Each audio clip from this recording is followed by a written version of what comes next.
Could you initially, before the Enlightenment, live life so fully? Or these satsangs and meditations were unnecessary in order to understand that they are actually not necessary? Can we cut the path and connect everything on spot? Unfortunately, no. There is an inbuilt mechanism that unless we come to the union with the divine, we won't be satisfied, completely happy. Something will be making you anxious.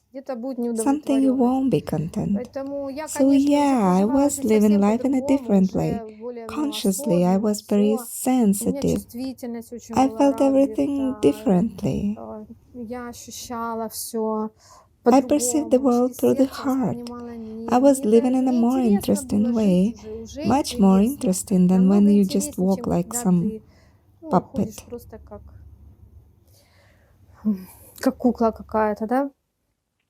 It was interesting, but inside my heart was softly crying. And some tears were dropping from my heart that there is no oneness with the divine. I want something, I don't know what. But I knew what was it.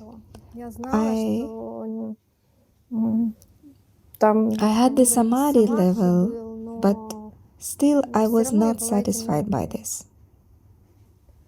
I had a lot of experiences, which I don't even like to talk about. I had very strong experiences. I saw divine creatures. It was cool, but I was not satisfied. Still, I knew these are just the pictures of the mind. Because I was studying the teaching of Ramana Maharshi and I read Papaji books. And Papaji became an example for me when he was playing with Krishna. He had a very strong connection to Krishna. And Krishna was coming to him and playing with him. And once Ramana Maharshi saw this. And Papaji told that I communicate to Krishna, we are playing with him. Spend our time together. And Ramana Maharshi pointed out to him that all this is not the ultimate truth. If you want to know the truth, stop playing the games of the mind. Look deeper. For me, that was also an indicator, because I had such moments and I understood that it is cool. After such experiences, you are like flying, eyes are shining, you're happy, the energies are just sounding in you. But I understood this is not the ultimate truth. It is still the experience. It is happening to someone. To whom is it happening? Who is involved in that? Who is enjoying this? I was digging till the end until I got clarity in everything, in all the experiences. Some people feel satisfaction from this life. They don't need spiritual search. They do their mundane things. They achieve something. It gives them satisfaction. But it just makes their ego feel good. And they feel good from that. But actually, inside of their heart, they do have this search. They don't know where to search. They think that one can find happiness in some material things, some achievements, like to get rich, to be successful, famous, reach something in your career, become independent. People make up many things. Or for girls to marry successfully. And they think that once they reach this goal, they will have complete happiness.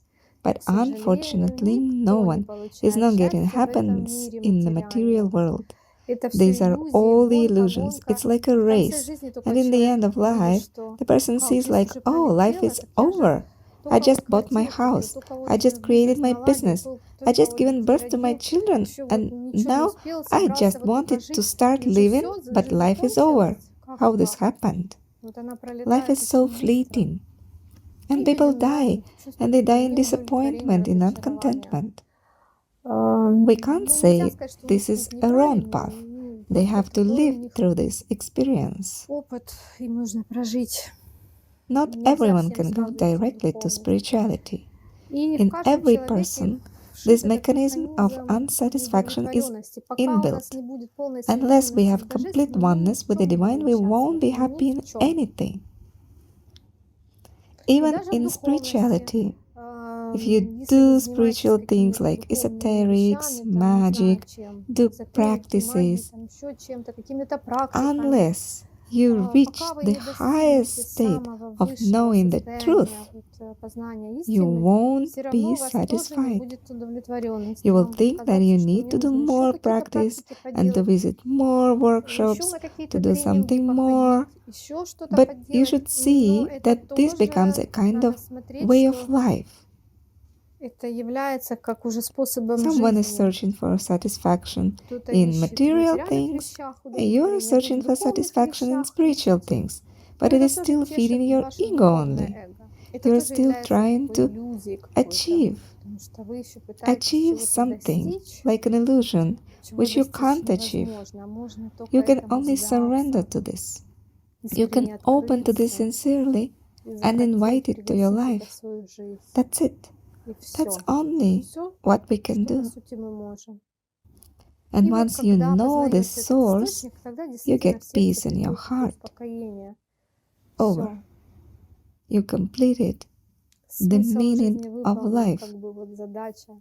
And now you can relax and just live peacefully.